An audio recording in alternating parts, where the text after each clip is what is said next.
Hey everyone, Roman Prokopchuk here. Ukraine War Update, October 5th, 2022.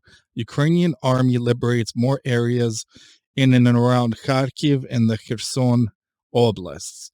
Ukrainian troops liberate 1,534 settlements since the first phase of the invasion ended. Russian soldiers are massively surrendering. A secret poll run by Kremlin proves a negative attitude among Russians to military call-up. At least 600,000 flee Russia following military call-up announcement. Sweden sends diving vessel to probe leaking Nord Stream pipelines. Energoatom looks into restoring reactors at Russian-held nuclear power plant. The new U.S. defense aid package for Ukraine includes 4 HIMARS, 16 155mm howitzers. Finland prepares a new military aid package for Ukraine to receive almost $530 million from the World Bank. Now, right now, we're kind of fighting against the winter months. So Ukraine is seeing success within, obviously, Kharkiv oblasts liberated, moving into Luhansk oblasts as well right now, taking a few settlements and pushing that way. Obviously, the beginning of this week took Liman and is pushing potentially to Lysychansk and then Severodonetsk, retaking that and potentially pushing further. But right now, all of the momentum looks like it's on the Ukrainian side, especially them breaking through kind of the northern tip of the Kherson front. Took a few settlements, I believe, in the last 24 hours or so. Took 8 settlements as Russians keep pulling back where their line was basically broken through.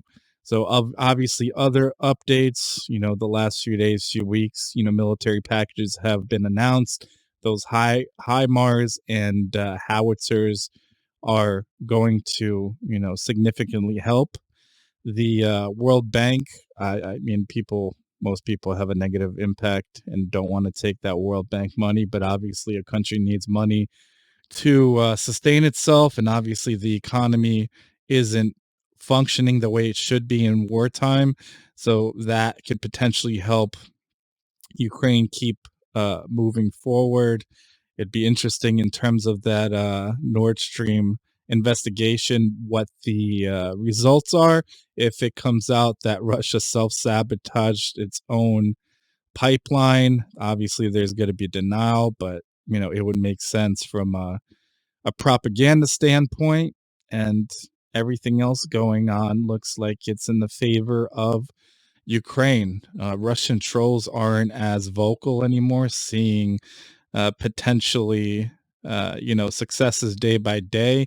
It's funny, also on Russian propaganda, there was a clip where one of the Russian commanders, generals, was asked, is mobilizing women, is it off the table? And then that person that was so adamant on this talk show said, I can't be mobilized. I don't know anything. I can't go, so on and so forth. So that's actually going to be interesting.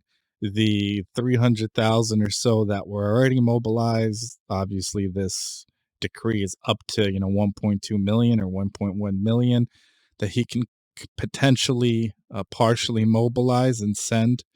They're not being trained, cross-trained. They're not giving proper equipment, as most people have seen.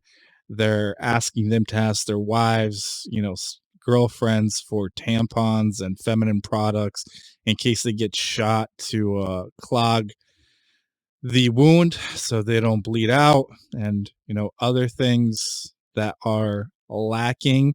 So just throwing numbers at a problem doesn't really solve the solution.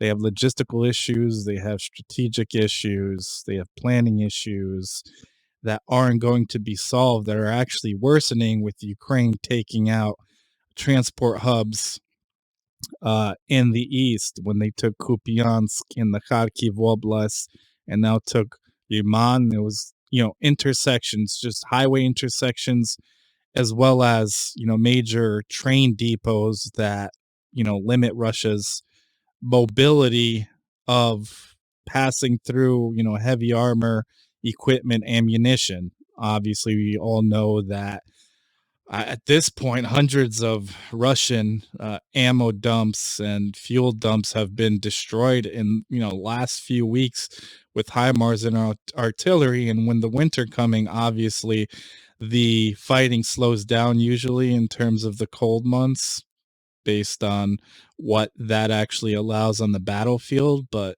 Ukraine still has a few weeks to take as much territory back as it can, liberate, and hopefully, push this war to some kind of close where we can get back all of our territory, and hopefully Crimea and everything else, and Russia is somehow changed for the better in terms of a new administration, a new mindset. Slava Ukraini, Heroyam Slava, Slava Nazi, Slava Bohu, God bless.